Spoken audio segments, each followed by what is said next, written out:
My name is Rachel. I'm 35 years old. Want to learn English naturally and effortlessly? Subscribe to English Storytime now.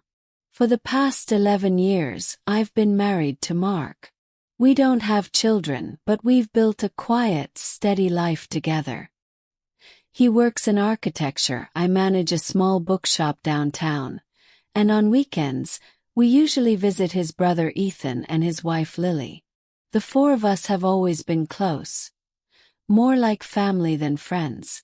We celebrated holidays together, supported each other through job changes, illnesses, and the ups and downs of life. Lily and I became sisters in every way but blood. We shared recipes, worries, and quiet moments of laughter over wine.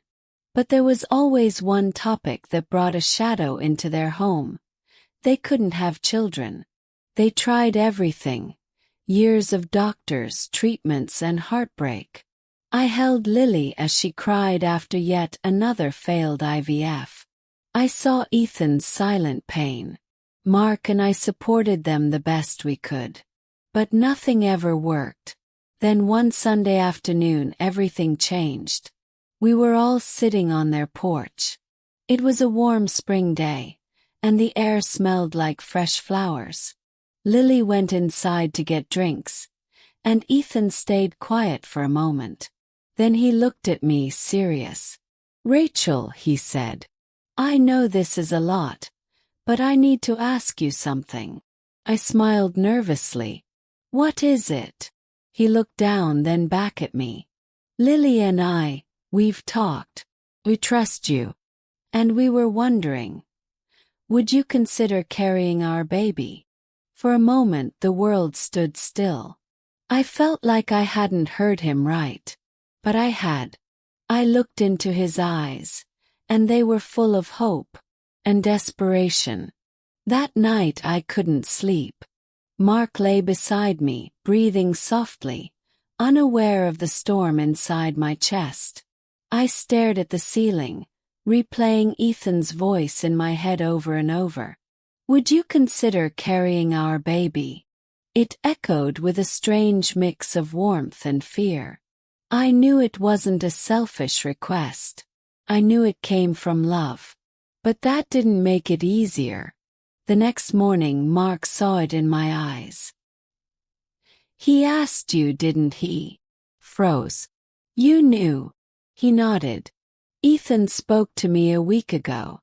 He said he and Lily had been thinking about it. I told him we'd talk when the time was right." I sat on the edge of the bed. And now it's here. Mark didn't push me. He held my hand and said, "I told them we would only consider it if you felt comfortable. It's your body, Rachel. Your choice." I loved him for that. For not assuming. For not deciding for me. But his calmness didn't calm me. If anything, it made the pressure feel even heavier, because I knew no one would force me. But I also knew what my no would cost them. I went to the bookshop like usual, but I barely heard the customers. My mind was full of questions. What if something went wrong? What if I grew attached to the baby?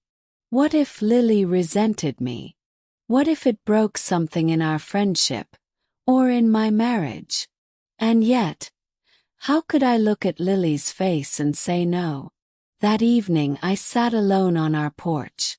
The air was cool, the sky painted in soft orange light. And I whispered something I hadn't said in years. "I'm scared." Not because I didn't want to help, but because I wasn't sure where helping ended. And where losing myself might begin. 2 days later I called Lily. My hands trembled as I held the phone, but my voice was steady. "Can we meet? Just us." She agreed without hesitation. We met at our favorite little cafe, the one where we used to spend hours talking about books, dreams, and ordinary life before everything became complicated.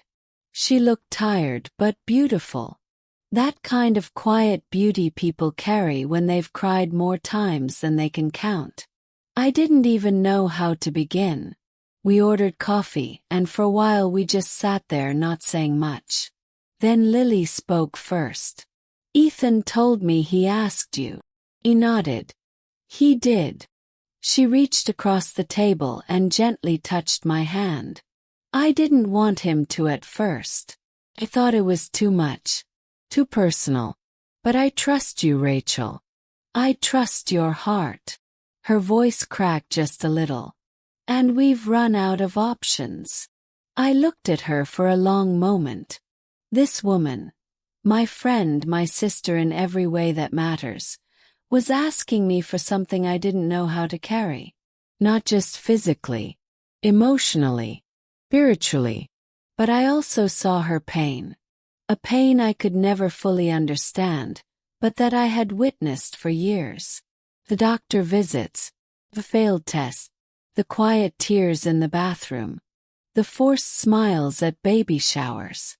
"Lily," I whispered, "are you sure about all of it?"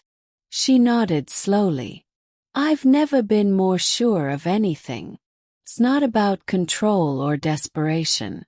It's about love. We want to be parents, and we want to do it in a way that still feels full of trust." We didn't cry. We just sat there.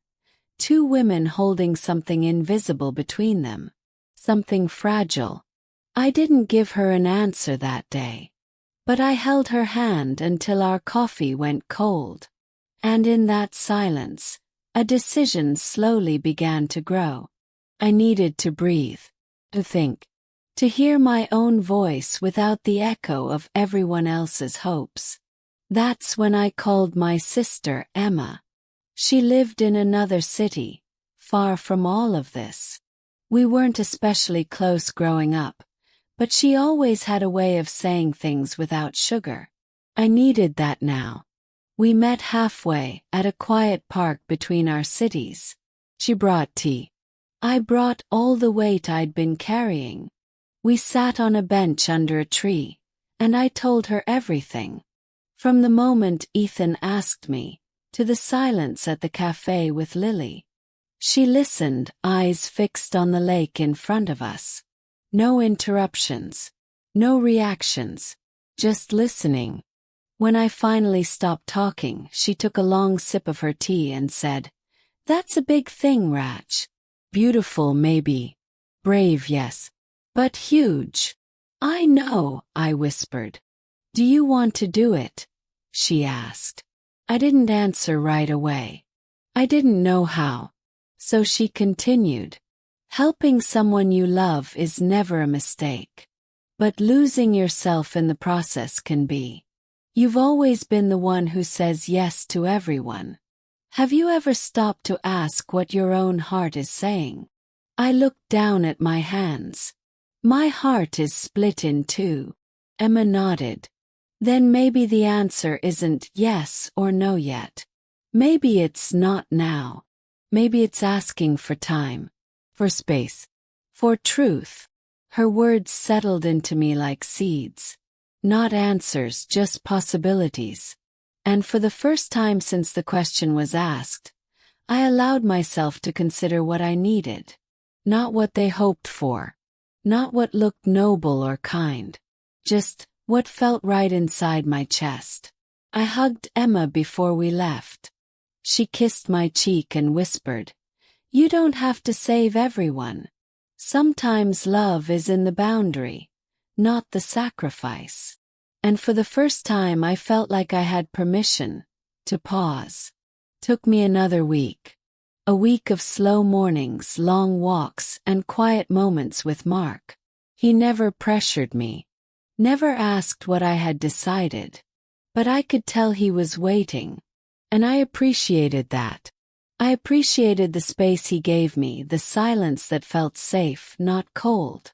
One night I made us dinner. Nothing fancy, just pasta and wine. We talked about work, laughed about a show we both liked. For a moment, everything felt normal again. Then I put down my fork and said softly, I've made my decision. Mark looked up, his eyes calm but alert. Okay. I'm going to do it, I said. I want to help them. He didn't smile. He just reached across the table and took my hand. Are you sure? Yes, I replied. Not because I feel guilty. Not because I'm afraid to say no. But because I know what this means to them. And I believe I can handle it, with you beside me. He nodded slowly. I'll be with you every step. And in that moment I felt something shift inside me. Not fear. Not doubt. Just peace. The next day, I invited Lily and Ethan to our house. Made tea. I sat them down. I looked Lily in the eye and said, Yes, I'll do it. Her hands flew to her mouth. Tears filled her eyes instantly. Ethan reached for her hand. They didn't speak for a moment. Then Lily whispered, You don't know what this means to us. But I did. I knew exactly what it meant. I also added something important.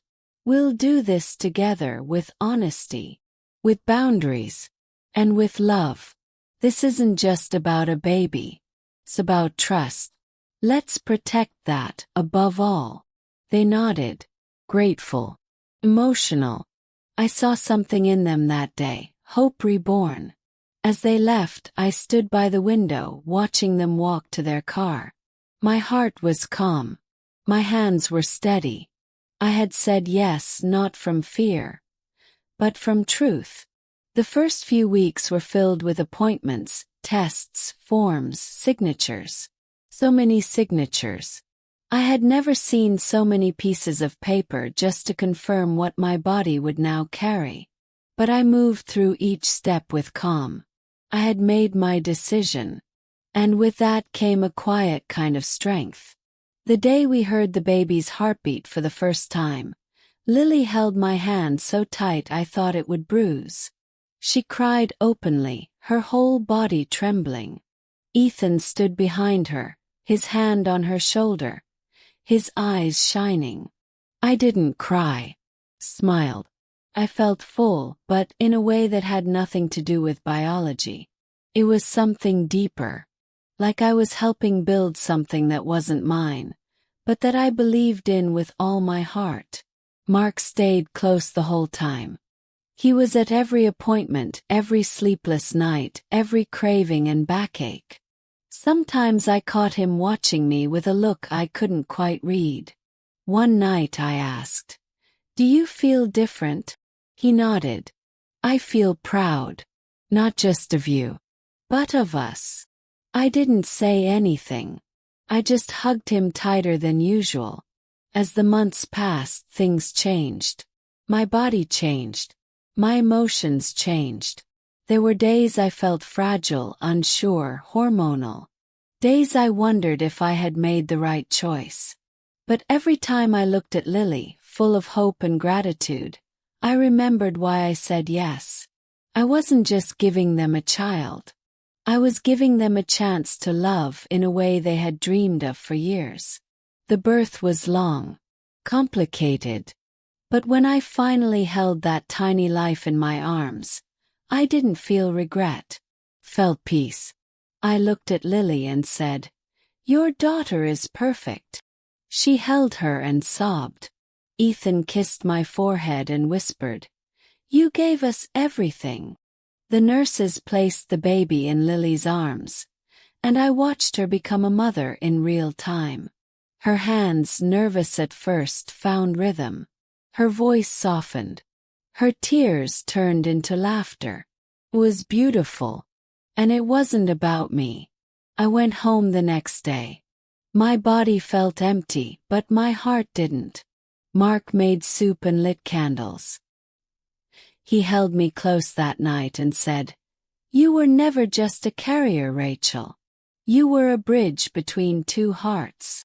And maybe that's what I'll always be. A woman who said yes, not out of pressure, not out of fear, but out of love. Real, honest, selfless love. Want to improve your English with more stories like this? Subscribe to English Storytime and turn on the bell.